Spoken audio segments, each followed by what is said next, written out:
안녕하세요, 사무엘입니다. 오늘은 출애굽기 6장 말씀을 같이 묵상해 보도록 할게요. 오늘 말씀의 제목은 악에 맞서는 하나님이라고 정해봤는데요. 모세는 하나님의 명령을 따라 용기를 내어 바로에게 갑니다. 바로는 모세의 말을 듣기는커녕 이스라엘 백성의 노역의 강도를 더 높이죠. 이에 대해 실망한 모세는 하나님에 대한 믿음이 급격히 떨어지는 듯 합니다. 모세가 살던 시대는 현대와 같은 무신론의 시대가 아니었어요. 어디에나 신이 있고 어떤 신을 믿느냐에 따라 개인과 민족의 흥망이 달려 있다고 믿던 시절이었습니다.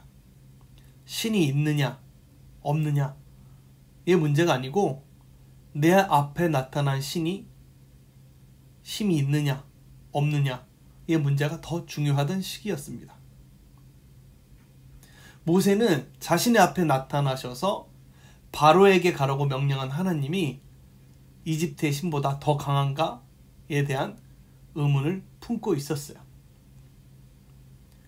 왜냐하면 이집트의 신은 자기 나라를 당대 최고의 국가로 만들었고 여호와는 자기 백성이 노예가 될 때까지 보호하지 못했기 때문이에요. 게다가 여호와 하나님의 요청으로 바로에게 가서 용기 있게 발언했지만 결과는 더 안 좋을 뿐이니 믿음은 더 떨어지는 것이 당연할지 모르겠습니다. 하지만 하나님은 다 계획을 가지고 계셨어요. 하나님은 무자비하게 자신이 세운 계획을 그대로 실행하거나 사람들을 모두 무시하고 자신의 의지를 관철시키는 그런 하나님이 아니셨어요. 하나님께서는 바로에게도 기회를 주고 싶었다고 생각해요. 이것은 하나님의 성품이에요. 자유의지를 가지고 있는 인간에게 언제나 회개의 기회를 주시는 분이시니 말이죠. 하지만 바로는 하나님이 주신 기회를 거부하고 더한 악을 행합니다. 그러자 하나님께서는 모세에게 이렇게 말씀하세요. 하나님에 대한 믿음이 다소 떨어지고 의기소침해진 모세에게 하나님께서는 나는 전능한 하나님이다 라고 말씀하십니다. 그리고 내가 너희들의 고통과 신음소리를 들었다 라고 얘기하세요. 또한 애굽과 바로의 압제로부터 이스라엘 백성을 구원할 것이다. 왜냐하면 나는 너희 조상과 약속했고 너희를 내가 약속한 땅으로 반드시 데리고 갈 것이다 라고 말씀하시면서 그렇게 된다면 너희는 내가 너희 하나님 여호와인 줄 알 것이다 라고 얘기하고 있어요. 이 장면에서 하나님은 모세에게 단호하고도 분명하게 말씀하고 계세요. 다소 의기소침해진 모세에게 하나님은 자신이 하실 일을 보여주시고 모세에게 믿음을 주시려고 말씀하고 계십니다. 하지만 모세는 어떻게 반응하죠?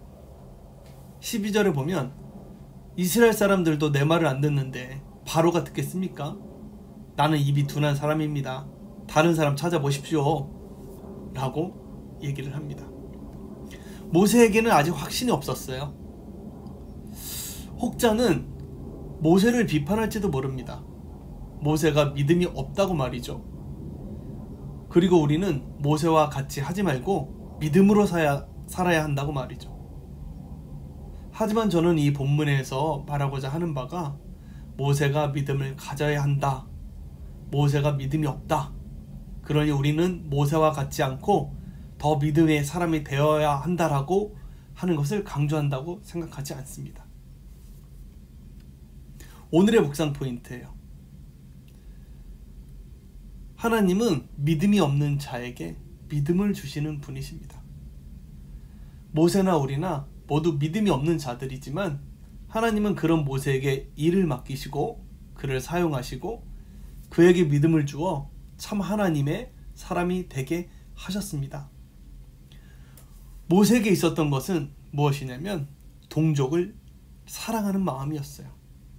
그는 이집트 왕자로서 편안한 삶을 살 수 있었습니다. 하지만 그 마음에서 외치고 있는 하나님의 소리를 외면하지 않았어요. 동족이 고통을 당하고 있으니 도우라는 하나님의 소리를 외면하지 않고 이집트인에게 저항하다 40년간 광야 생활을 한 인물입니다. 저는 하나님이 모세의 마음에 있는 그런 작은 선함을 보셨다고 생각해요. 그리고 오랜 세월 동안 광야에 지내면서 패배한 자로서, 실패한 사람으로서 세월을 지나다 보니 어쩔 수 없다는 표현이 적절할 만큼 부정적인 사람이 되어 있었어요. 하지만 모세의 위대함은 무엇이냐면 그가 엄청난 믿음을 소유해서가 아니고 하나님의 명령에 딱 한 발짝 뗄 수 있는 사람이었다는 사실입니다. 하나님은 그 한 발짝을 보시고 주님의 원대한 계획을 이어가실 수 있으셨어요. 모세의 믿음을 비난하면서 자기를 비난하고 다른 사람의 믿음을 비난하는 것은 오늘 본문의 취지가 아니라고 생각합니다. 오히려 그런 모세를 끝까지 설득하시고 일으켜 세우시는 하나님이 오늘 본문의 주인공이시죠. 두 번째는 하나님은 인간의 고통을 좌시하지 않으신다는 사실이에요. 자신이 지으시고 사랑하시는 인간이 다른 악한 인간에게 또는 악에 의해서 고통을 당할 때 하나님은 절대 좌시하지 않으신다는 사실입니다. 많은 사람들이 하나님을 자기 말을 듣지 않으면 벌을 주는 못된 할아버지, 못된 영감으로 생각하는 경우가 되게 많아요. 자기가 한 말에 순종하지 않으면 지옥에 보내버리는, 오히려 그리스 신화에 나오는 신과 같이 하나님을 생각하고 있어요. 하지만 그것은 절대적으로 하나님에 대해서 잘못 이해하고 있는 것입니다. 하나님은 오히려 인간의 자유와 쉼의 권리를 빼앗고 가족을 붕괴시키는 절대 악을 좌시하지 않으시는 분이십니다. 믿음이 없고 연약한 우리가 하나님의 뜻을 이루지 못할 때는 오히려 하나님은 다가오셔서 우리에게 자신을 드러내 주시고 자신이 누구인지를 설명해 주시고 자기가 어떤 계획을 갖고 있는지를 보여주심으로써 우리에게 믿음을 주시고 우리가 용기를 내어서 한 발짝을 뗄 수 있도록 하시는 분이 하나님이세요. 하지만 하나님은 인간이 인간을 압제하는 상황, 폭력을 행사하는 상황은 절대 좌시하지 않으십니다. 반드시 죗값을 치르게 하세요. 그러므로 우리는 늘 조심해야 해요.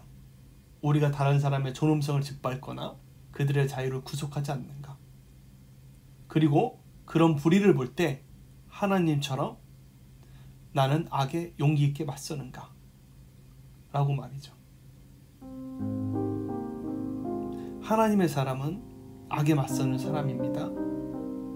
그리고 하나님을 믿고 용기를 내어서 사랑하는 마음으로 이웃을 향해 한 발짝을 내딛는 사람입니다. 그 한 발짝이 우리에게 어떠한 불이익과 우리 삶의 불편함을 준다 하더라도 그것을 감수하고 하나님의 뜻에 한 발짝 순종하는 것이 바로 진정한 순종이 아닌가 생각합니다. 감사합니다.